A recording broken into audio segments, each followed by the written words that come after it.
Okay, guys, welcome to our little round table. I apologize that we have not done more of these. We have some really amazing people in AdLeaks, as you guys know, and we're going to make more of an effort to do these more ongoing now that I have my nice 4K camera, so you guys can see me all clearly.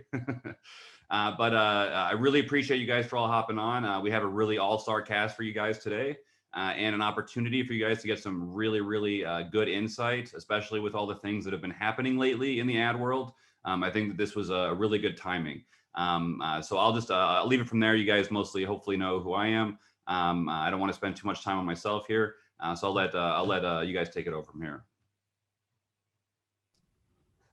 I'll jump right after Big Tim. So I got my start because of Tim early on. This was back in the Facebook ad buyers group. So I'm obviously very grateful for the time, the platform, the access to people that Tim has blessed most of us that we're learning this space. But my name is Nick Shackelford.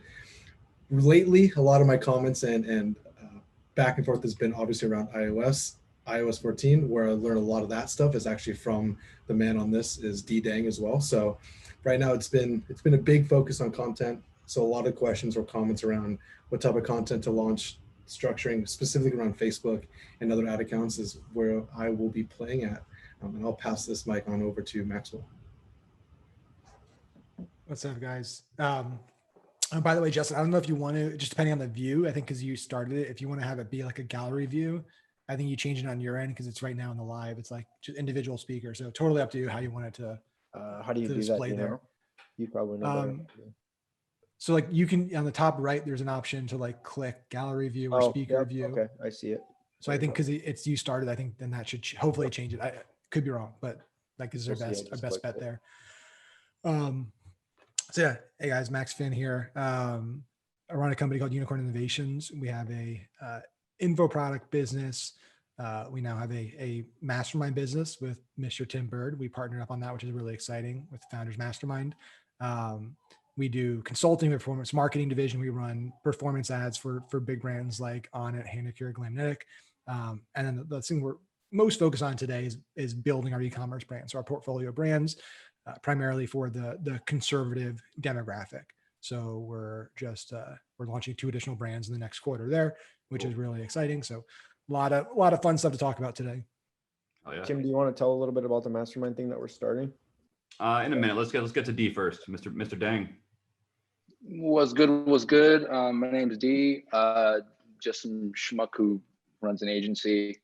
I turned 37. My first day as a 37-year-old. We'll see how that goes. Today? Holy shit. Yeah, dude. Happy birthday, bro.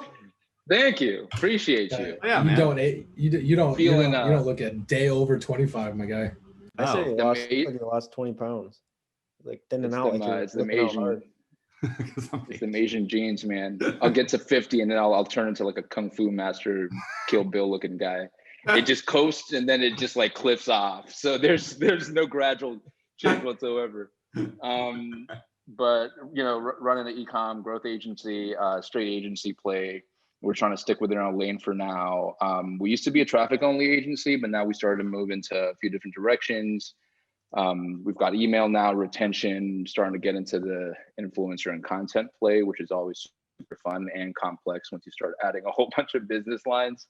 So very excited to be in this room. Whole bunch of changes coming up down the pipe with the stuff that's going on, ATT, Flock, Privacy Sandbox.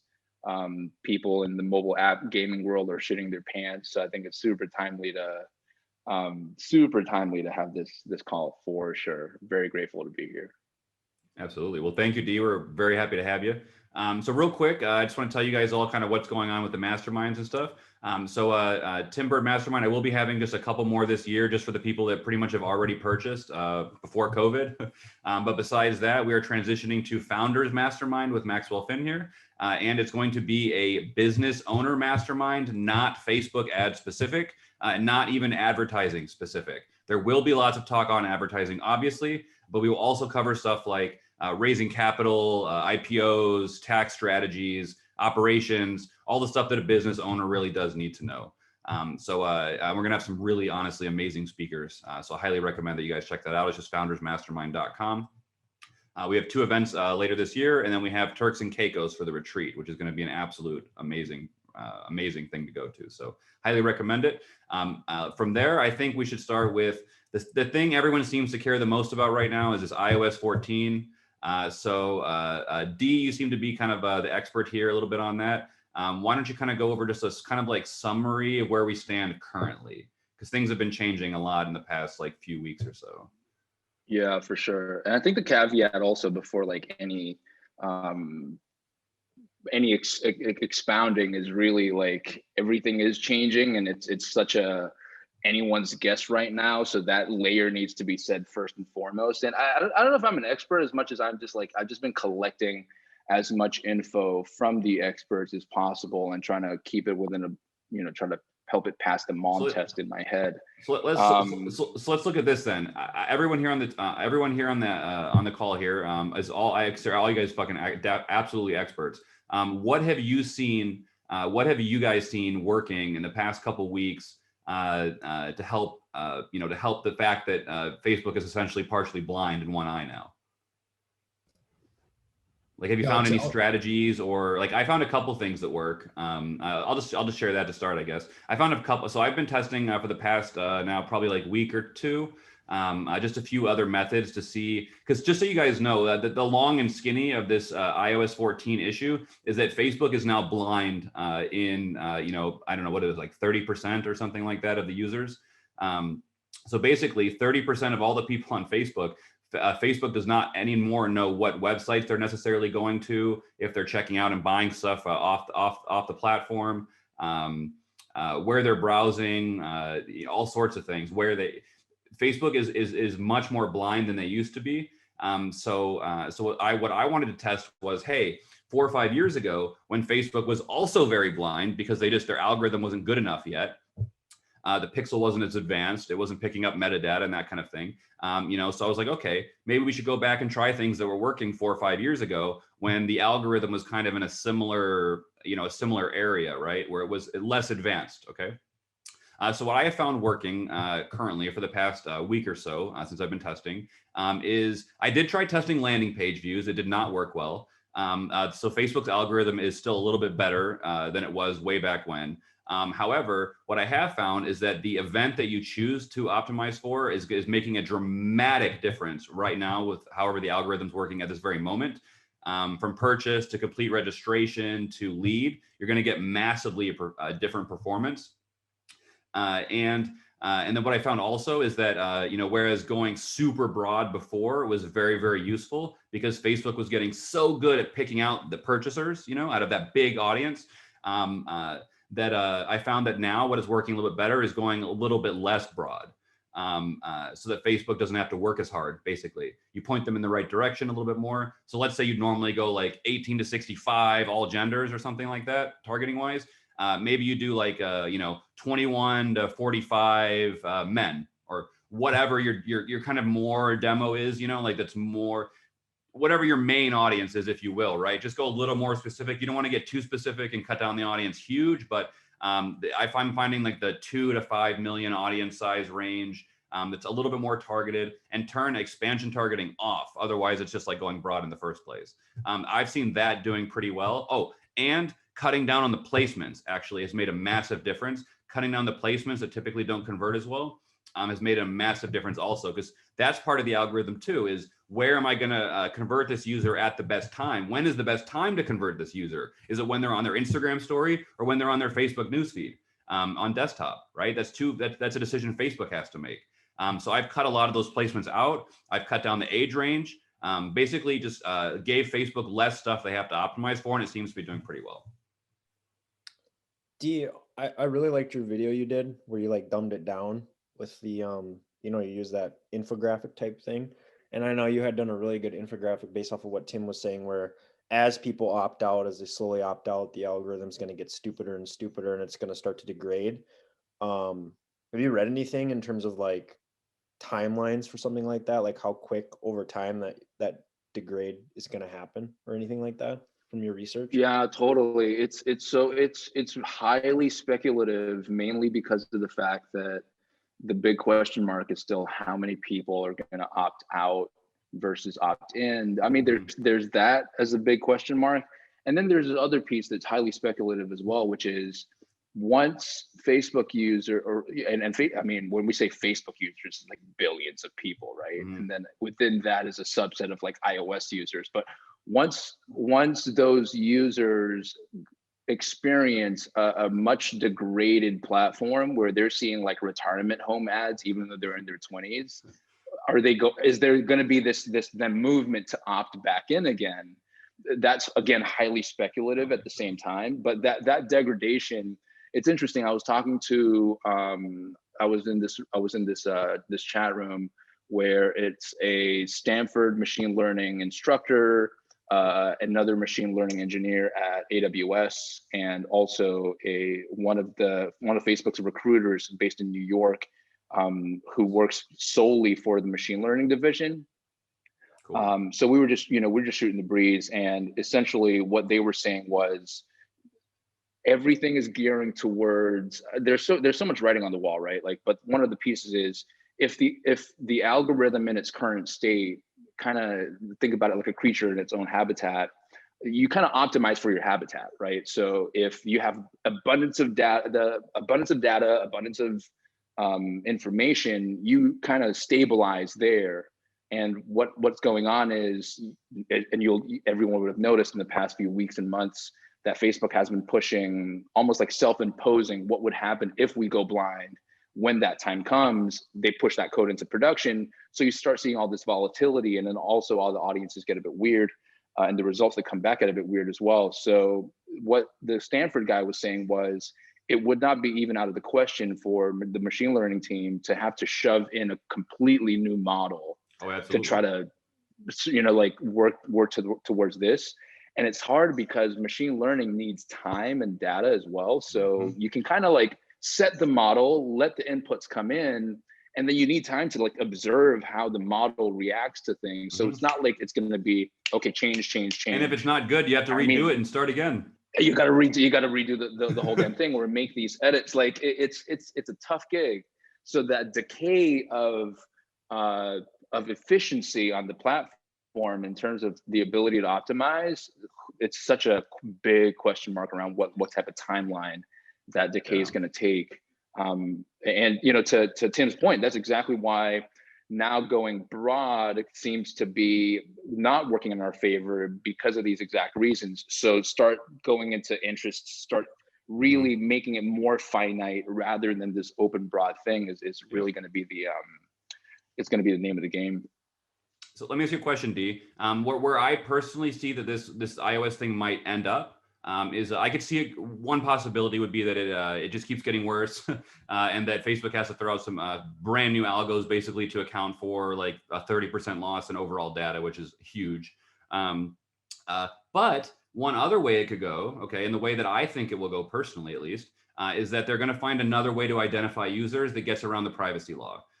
Whether it's like IMEI or just IP address and like location and their best guess kind of thing. There's going to be other ways they can use a SHA to like encryption codes. There's many ways to identify people that come to your site beyond needing just that Facebook pixel. And Facebook, for all we know, will also build out their own browser better so that they have control over that as well. And then they can see within it without even having to have the pixel on the page. So if I'm Facebook right now, I'm looking at this as like, holy fuck, this is really bad. All these people are losing lots of money. Like, look at the people, like, look at these communities like ad buyers and ad leaks where people are like freaking out. That's bad. You know what I mean? Bad for business. So if I'm Facebook right now, I'm doing my fucking damnedest to get any part of that data back I can get, because that's the instant fix. You know what I mean? So I'm looking at like every possible way I can identify these users legally without having to worry about that iOS crap. So that's what I think they're probably working on, and that's where I think it'll go. As once they can figure it out, it'll get honestly kind of like back to normal, if you will. This is kind of what we were talking right before we jumped on here. Is like a lot of our brands are going, what is the solution? What are we going to build? Why aren't you guys pushing us to Hyros? Why aren't you guys pushing us to Wicked Reports? Why aren't you pushing us to a tool? It's like, because that's the wrong decision. All these guys want you to do is like lock into a year-long contract, and we don't want that to happen. We want to wait until the actual chips fall. A lot of the times it's like we have to push people to stop being so page or Well, those a those channel solutions are reliant. good though. You know, Nick, like a lot of people, Nick, the only like a lot of people in the group probably only rely on their Facebook ad reports for reporting. So like for them, it's good to have, you know, whether it's Ricket reports or whatever, some sort of third Google Analytics, even third party Cool. tracking that you know where at least your conversions are coming from. You know what I mean? And a lot of Well, people don't. it's two different discussions, right? So one is, Right. That's the do data going. people, Yeah. I would say most people watching right now probably have no idea about anything that's going on in their business data wise, because they don't have any type of dashboards or reports built out, and they're relying Right. on That's Ads what I'm Manager saying. and all the places. Yeah. So if that's the case, like, yeah, I mean, we have lots. I mean, we use Funnel.io, going to data studios to build out like real-time profit and loss dashboards for our businesses, pulling in every cost source, every traffic source, revenue source. And then we also have a Wicked Reports account because we want to have a clear view on the journey of customers, right? So I think it comes down to like why you're using these tools and what these tools are promising. I think if you're signing up in a year-long contract for any tool right now because of a promise without knowing what's going to happen, that's foolish. Exactly. If you're signing up for them because it's like, hey, I want the features it has today and I need that for my business, and as a bonus, maybe they come out with something that's great, right? So I think that's the caveat here. I think like people shouldn't wait to have good practices for their data until we figure out what's happening. You should figure that out today, and then whatever you need to do, change wise, pivot wise, you do when that happens. And there's options. Some of them do month to month, right? So if you don't want to lock into a year, but even if you're in a year contract, you'll get value out of these tools. They all have value, right? It's not like you lose all the value if something changes with Apple. Yeah, you just can't think that like getting Wicked Reports or any of these others is going to fix the Facebook problem, because it Correct. doesn't. It's two separate, totally separate things. Correct. Wicked Reports helps you know Yeah. what's going on your end, but it's not feeding any data back to Facebook that Facebook needs. You know what I mean? They're totally two separate things. Yeah. And it's that's not the just Facebook, difficulty as it's well. Facebook right now. That, It's like that's we're the all difficulty we're as well. Facebook dudes, Yeah. but Yeah, I Yeah, mean, exactly. I mean, I personally think that Facebook's going to fix this relatively quickly. I think that's why we've seen a lot of volatility over the last couple of weeks, is because they're doing exactly what D said, and they are testing different algorithms right now. And just like we do, we test different ad sets and campaigns, and we have to wait for the data to come in before we can adjust. So they're doing the same thing. They're seeing, hey, how many of our advertisers are basically like upping budgets? How many are lowering budgets? How many are stopping their budget? And that's kind of their view of like customer happiness, if you will, right? So they're looking at all these. They have their KPIs, just like we have our KPIs, and believe me, they're working on it. It's just a matter of how long does it take. But yeah, I mean, having a tool like Wicked Reports or Analytics or anything like that is good to have, no matter what, honestly. Especially if you're doing multi-channel, so you know where your sales are coming from and all that. But yeah, that's definitely for the people out there. That will not fix the Facebook problem. I just want to be very clear about that. It will help you know where your sales are coming from, even if Facebook doesn't necessarily know which ad set or campaign it came from. You'll know, and you can go up your budget there. It'll help, but Facebook doesn't know, and they won't be able to automatically optimize for that.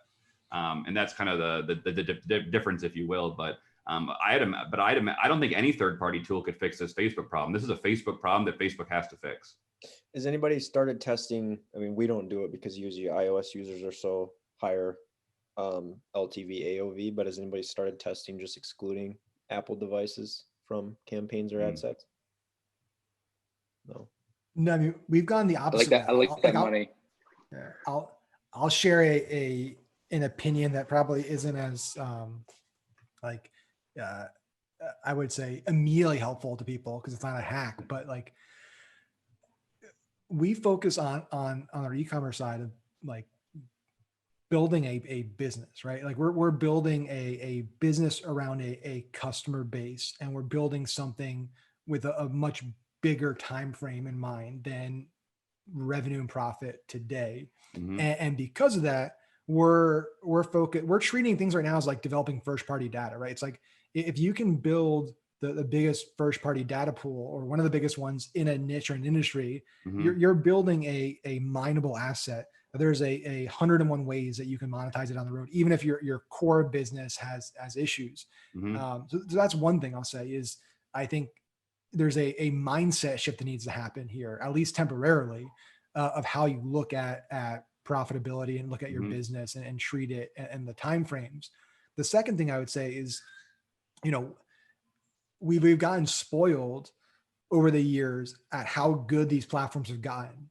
to make our Mhm. jobs easier, right? Like it's if you're just coming into marketing and media buying in 2020, 2021, you think that this is like the easiest thing in the world. Like this is great. Like I can just throw shit up there and Facebook makes me money. Like it feels pretty good because If only it's it so was that easy robust. though.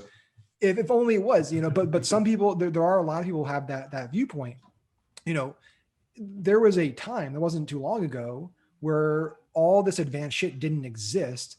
It was a lot more time consuming and resource intensive to track things, to figure out where sales are coming from to make money. And for us, like we're focusing on creating incredible offers with incredibly engaging landing pages, copy, creative, that we know if we get this in front of our customer, our target person, we have a really good chance of them buying. And so a perfect example of that is, pre and post. So we've been involved, like, and I don't want to share too much here, but like pre-shutdown with Parler, we were spending a lot of money with them. We're early on their ad platform. We're a good fit with our brands there.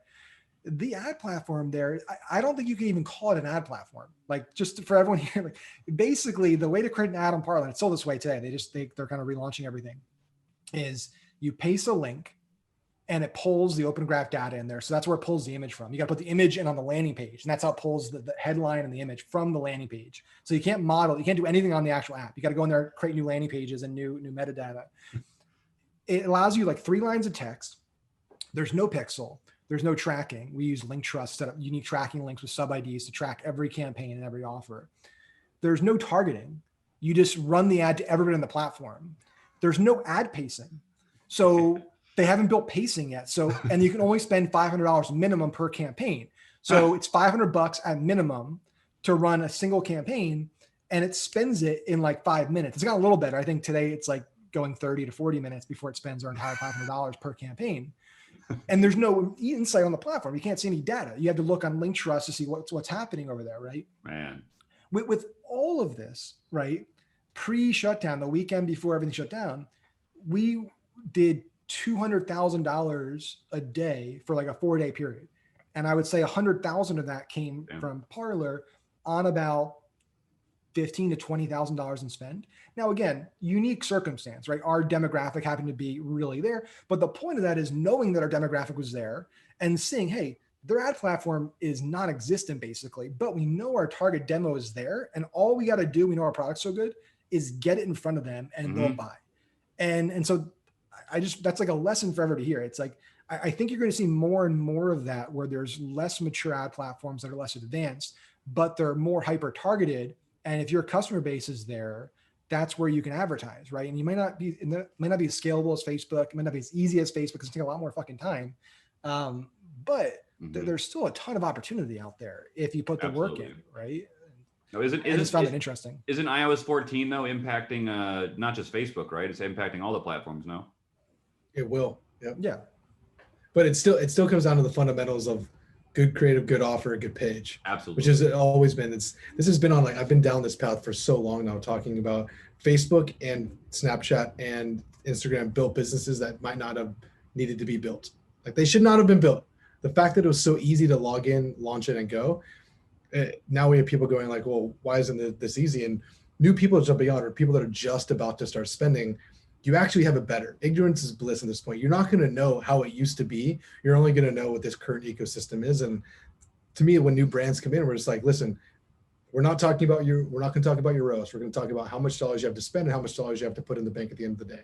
I want to know what your net profitability is, and we're going to optimize accordingly. We're going to use whatever fucking platform we want, and we're going to map towards how many dollars we're able to spend, how much we're able to create content for you, and by the way, just make sure you have a good product in stock. That's the conversation. The conversation used to be like screenshots. Have you guys noticed the lack of screenshots that anybody's sharing these days? Because you can't tell, especially when people don't have a 28-day attribution window to pull from anymore. You're playing with that change alone made a huge difference. Yeah. I mean, nobody's ever gone broke by optimizing on a 1-day click. I've never met a person optimizing on a 1-day click that went broke. So if you're able to build stories around this, and trust me, this is not the easiest thing. Tim, you and I, when we were spending what we were spending on a day-to-day basis, we're going like, keep pushing it. Brands weren't even asking us questions about like should we increase budget? We were just doing it because they know that they were making as much money as they possibly could. Nowadays, it's seasons, right? There's reasons and seasons why people spend, and the reasons Absolutely. might be because of a drop, or the season might be because it's your time to shine. But it's definitely more of a veterans game at this point. I really believe, on the marketing side and on the brand ownership side, which is kind of why you see a lot of the agency teams, like similar to us, we're building our own shit, right? Like we're spending our money on building our own brands because we've helped so many other people make so much money. We're going like it's time, right? Like we never get the massive highs, we never get the massive lows, but we never get to own anything on this end unless you're doing those big equity deals or doing some sort of partnership deal. Now you're going to start seeing some of the really, really established people in the space on the agency side stay boutique and just turn internal, because the hardest part to build, the most expensive bill on the P&L is what? It's us. It's always us. It's always us. It's always the people that don't want to pay all the bills. So I'd like to take that interesting route of, D, I know you guys are big as well. We're 60 people plus. Tim, I know you've been a part of, and Justin, I know you guys got brands to be a part of. Are these conversations shifting when they're talking about like day-to-day performance and changing it more into like, let's look at what the P&L looks like across multiple weeks and multiple months? I mean, that was something that I tried to hit on with clients in the beginning was, right from the start even was, don't expect to be profitable day one. If you expect that right now, if you expect that, then we're not a good fit. I just looked at them as a little short-sighted. If they need to expect a 2 or 3 month break even. That's very standard. And they need to have a good lifetime value. And if they're not on board with that, honestly, they're not a good client. They're just not going to understand. Now you need to explain it to them, whatever. But if they're not even open-minded to listen to you, or they expect a 5 ROAS like right on day one, like they're not going to be a good client. And just better get rid of them, honestly. And then just like Nick said, most of the agencies I know that are doing very well are the ones that are creating their own brands. Like pretty much everyone on this call is doing, actually. I mean, that's where the money is, right? If you're really good about doing it for clients, why not do it for yourself? No, it's fact. It's absolute fact, because there's some people that I thoroughly despise product research. I thoroughly despise product development. There's all those things I don't need to manage, but that's why we have multiple partners in the space.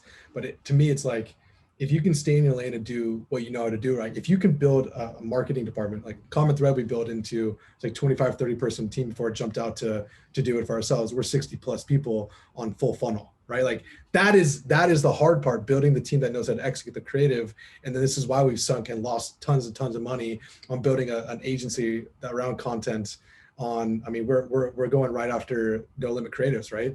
We're literally going after No Limit Creatives because that space is so large and so addressable that the variable is iteration, right? It's not perfection. It's never been perfection. If you want perfection, you shouldn't be in digital marketing, because you're going to get burnt out in 2 weeks with creative. It's always been an iterative game. Well, it's just like fashion, right? It's never finished. This is fact. I fully agree with that. On the creative side, we are focused on trying to find media buyers that are not necessarily wanting to sit in accounts and be button pushers, and turning them into creative strategists. We had this conversation, Colin from Boom, and he and I go back and forth on this.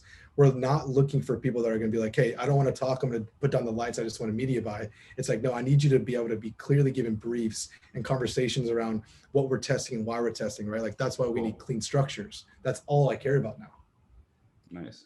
And Good. Constant Creative, Nick, we have the deal for all the members too. I think it's 10% off. So Yeah, I'll go steeper on that too. I didn't want to go too deep on that stuff, but I Give it a little pitchy pitch.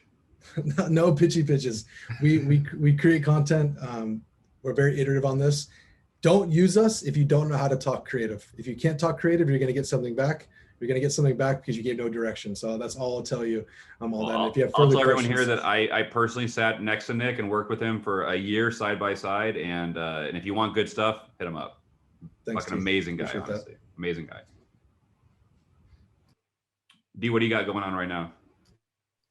Man, just head down, trying to understand what's coming down the pipe. That's the main thing. And then, really focusing on building up exactly what Shaz was talking about. If we can build that army as that next chess move, and have the influencer team, have the email team, and and then once we have those, I mean, really big on the agenda this year is having those, but then actually having them congeal and have that real fluency, because we're fully remote, right? Like I've got team like literally everywhere.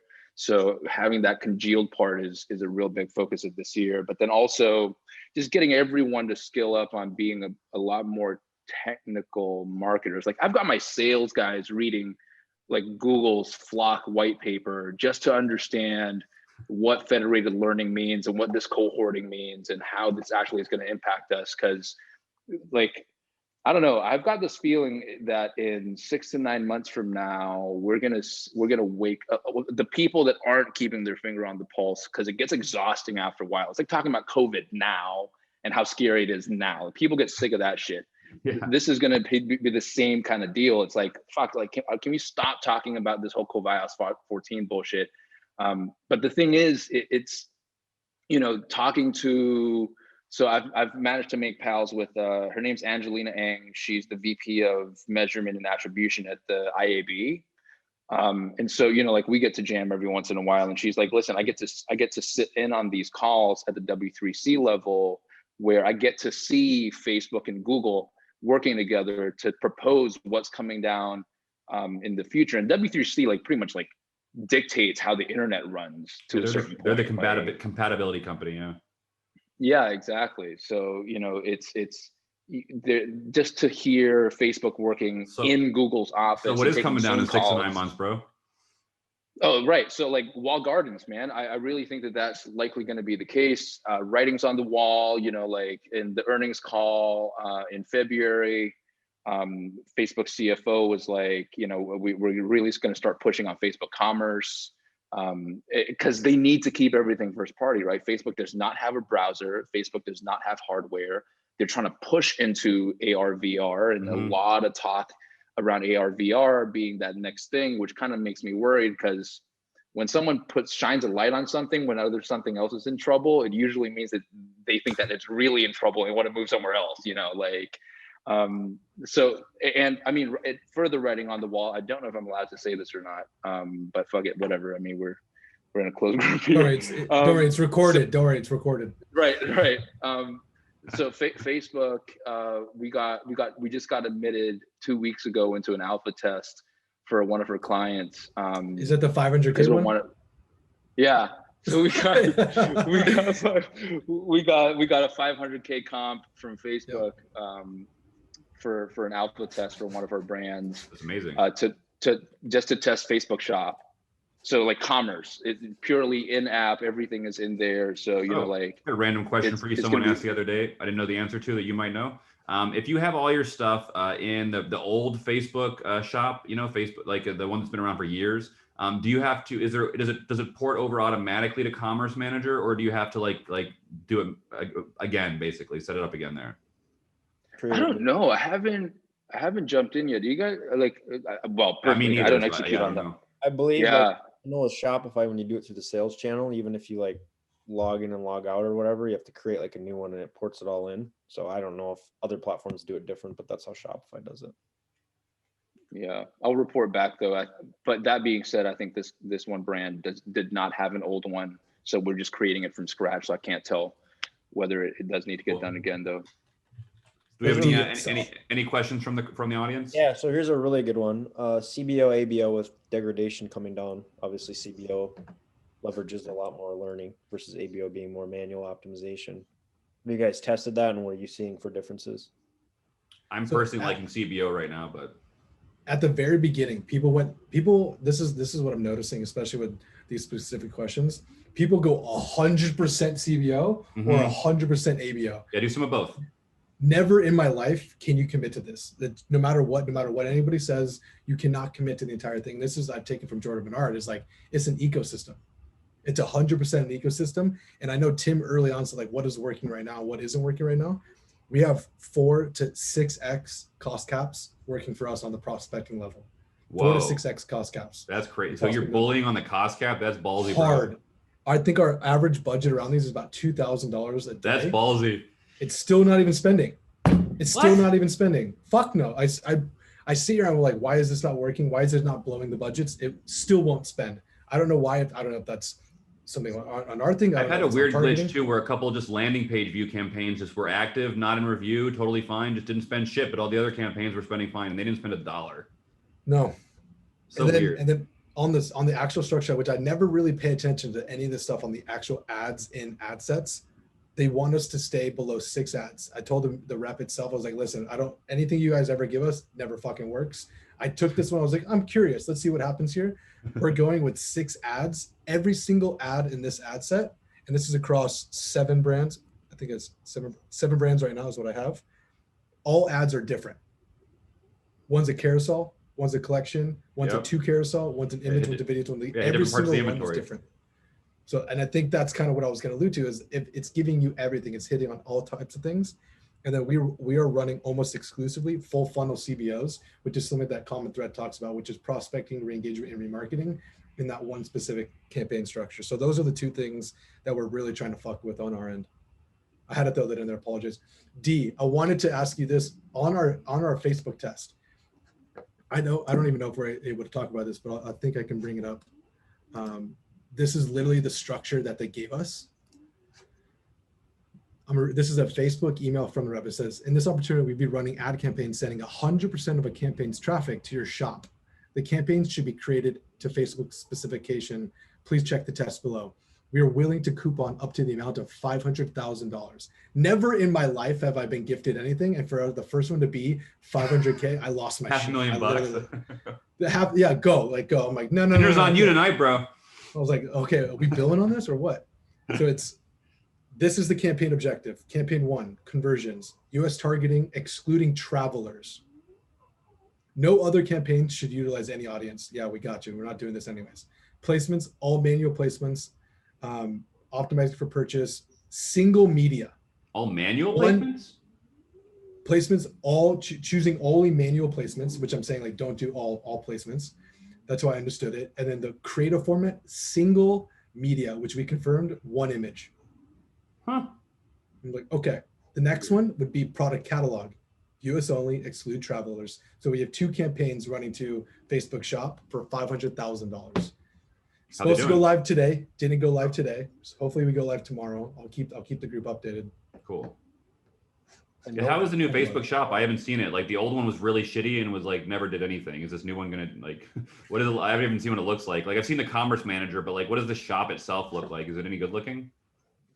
It reminds me of Notion. It's just minimal, just simple. Kind of like a canvas or something. A little bit. Let me see if I have a screenshot for it. If I don't have a screenshot, we'll keep going. I imagine it's like you click it and it takes you to like a collection looking page kind of thing. I don't think I've seen one sale from it for any of the brands that I have. Have you, D? How it off the top of it. Max? They don't let us sell our stuff because it's like we always have issues because we sell U.S. currency and they don't like that. So yeah, they don't let any of our fucking products on there. It's assholes.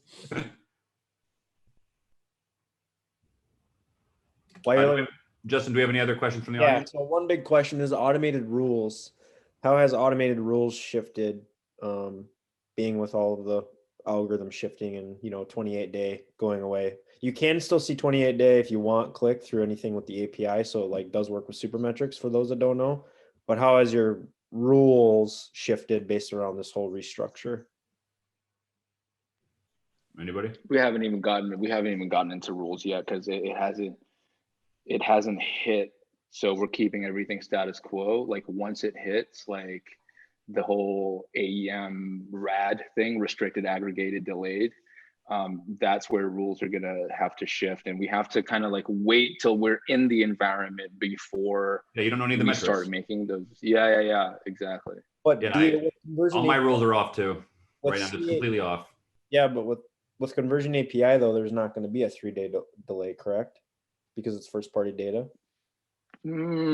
So if it's you're still not going to get all the opted events out though. user, yeah, if it's an opted out user, even with Cappy, if it's an opted out user, it still falls under restriction, aggregation, delay. So that's also another area that's like been really hazy coming out of Facebook, right? Like, at some point they were hanging a lot. Like, I remember that initial webinar that they put out for advertisers for app to web. and they were saying like, verify your domain, make sure you plug in your Conversions API. And they seemed like it was really cryptic, like they were hanging all of their hopes on Conversions API.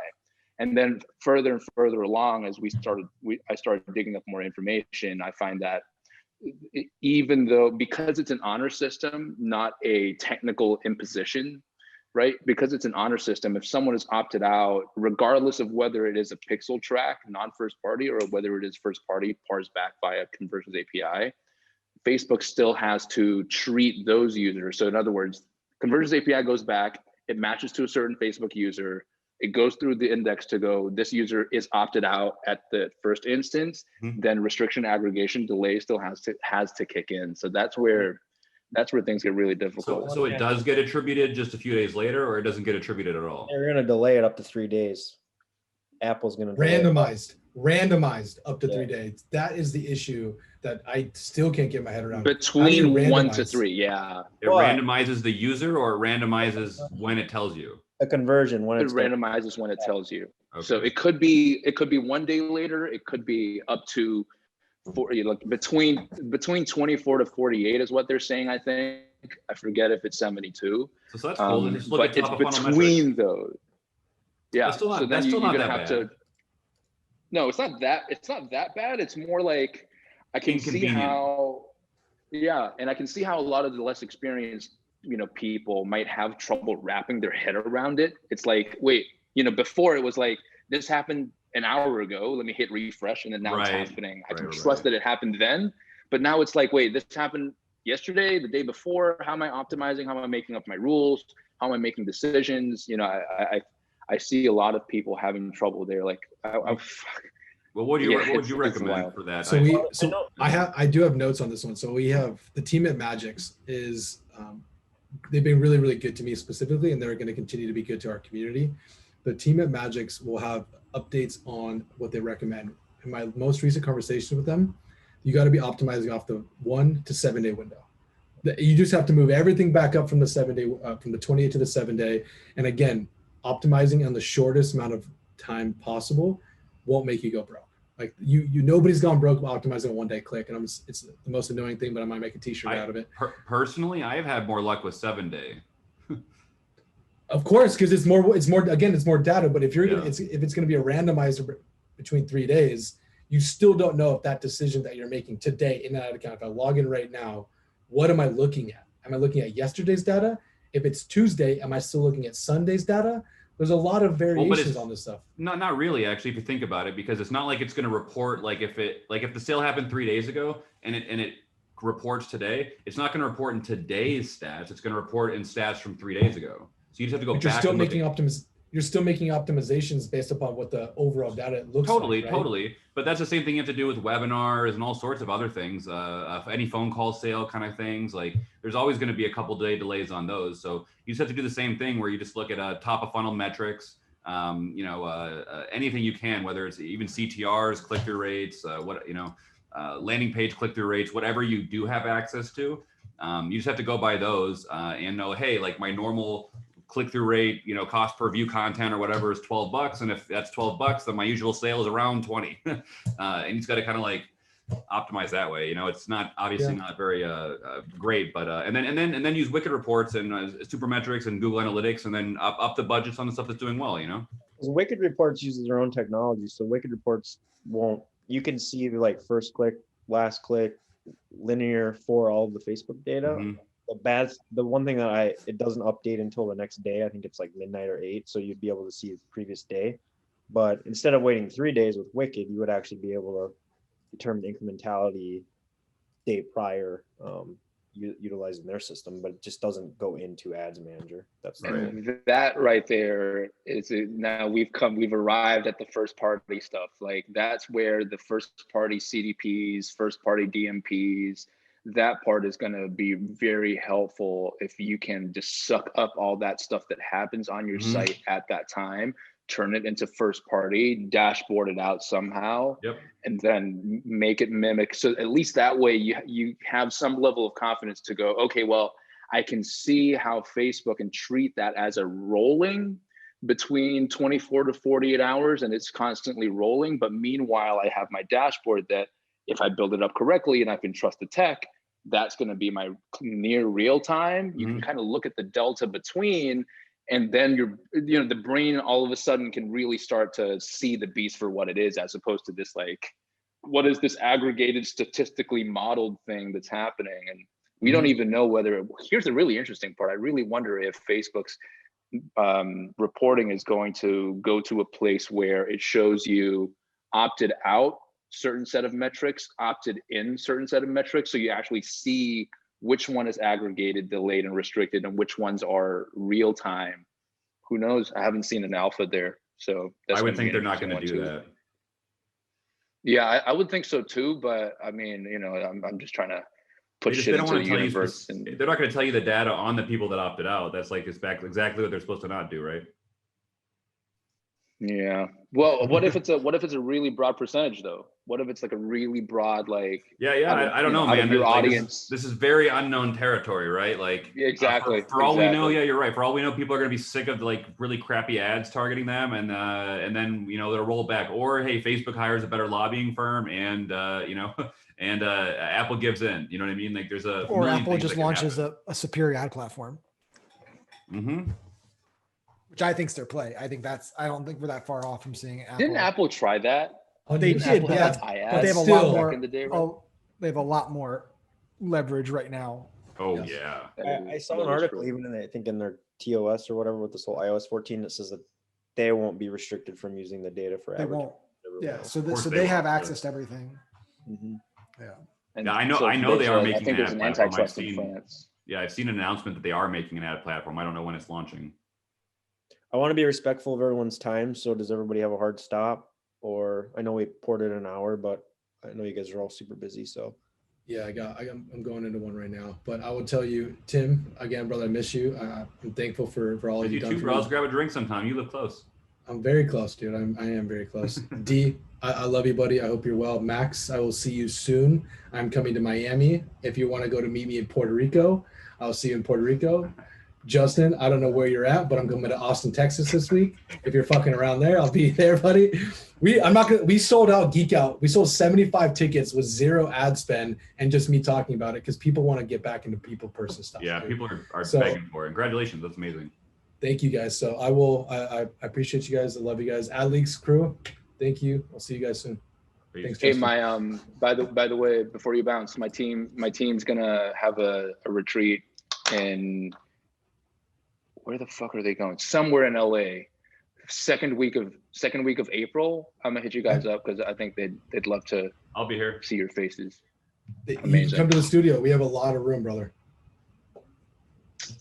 Beautiful. I think they're in Newport. They're gonna be in Newport. That's where they got Airbnbs. Oh, I live in Newport. Yeah, that's what's up. They're gonna be so pumped to be It's a able. great to place for a meet them again. vacation. Let me tell you. Amazing. Do we have one? I don't want to drag this on too long. I feel like we've gone over this iOS 14 thing pretty good. Do we have any quick audience questions that we could get through? anything with like bottom of funnel, anybody seeing degradation on bottom of funnel, middle of funnel, video views? You guys noticing anything around that? I'm seeing to optimize for purchase was better than landing page views bottom of funnel. But then I've also seen a view content bottom of funnel crushing. So I don't know. It's kind of all over the place, honestly, at the moment. Yeah, we haven't seen. I mean, there's been volatility like usual, but we haven't seen any like dramatic changes to bottom of the funnel. We haven't changed any strategies for it. That's like Yeah, same exactly. The bottom of funnel, the existing bottom of funnel stuff should typically be okay. The thing is, by then, right, you've already filtered down the audience. So if Facebook doesn't have to work as hard to try to find your purchaser, right? At that point, it's more on you. It's more right, on your marketing acumen. It's gonna be more your than creative and your Facebook. lander. Yeah, 100%. What else we got, Justin? Let me open this. It's probably, I hate when I open this. It's gonna open up all the The sound. Yeah, sound. It's so stupid. it's terrible.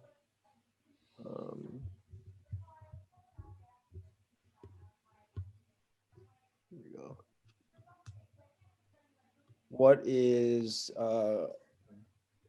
Tim, on your shotgun methods, 388 methods? I know 388. I think we've kind of said it's now 288.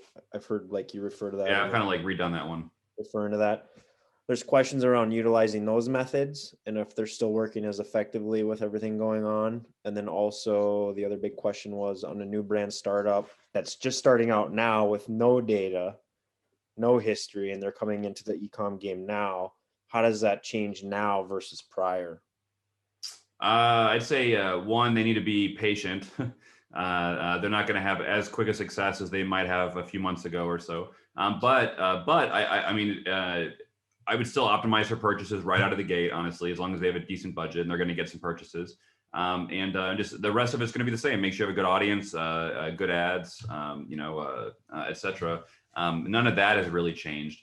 None of that has really changed. And in regards to the other methods, the bully method still works great. As Nick was just saying, he's crushing it on cost cap with bully method, which I've actually never tried it's very risky. Cost cap is like, what are you really willing to spend? And they might actually charge you that. So just be careful. And it's not a hard cap either. Yeah. So Nick's crushing it with that right now. I haven't tried that. I've been doing bully on bid cap, and that's working very well. Also, even auto bidding has been working pretty well. But once you scale up, the manual bidding seems to be necessary still if you don't want to spend too much on conversions. And shotgun still works great. All shotgun is pausing your bad ad sets and ads, and so the budget gets allocated to your good ads. It's basically just CBO really. And CBO still isn't doing a great job. It's better than it used to be, but I still find doing some manual stuff in there still actually helps. If you have stuff performing like really shitty and stuff like that, rather than wait a few days for Facebook to figure that out, I'm just going to cut it now and then let Facebook figure that out later. We're working with RevealBot and Wicked Reports on using RevealBot. Trying to plug that in. Integration. Are you doing that too, Max? No, I heard you talking about that. That's exciting. It makes sense. Yeah. So to run rules straight with RevealBot instead of using Ads Manager, it's leveraging Wicked Reports and like Excel sheet. So one thing we've been doing really well, actually, that's doing very well is have you guys done much connected TV commercials? We've tried. They literally we put in an application to people just hate our brand. We actually were in a CNBC article yesterday. I didn't even know about it. Somebody sent it to me. Like our brand was in there about like, all the Trump businesses. It was pretty funny. We were like, oh, man, I made it in the CNBC. But like I put in an application to run on Steelhouse, and I, included our link, and they sent me a message back saying, our team reviewed it, and the owners of your business we found have been like flagged for like hate speech, so we're just not going to allow you on our platform. Oh my God. And I messaged, I was like, I'm an owner of the business. I don't know. Like, what are you talking about? Yeah, they never messaged me back. So yeah, I would love to run connected TV. I've heard great things. We just the nature of our businesses, people just hate. So we can't run anywhere.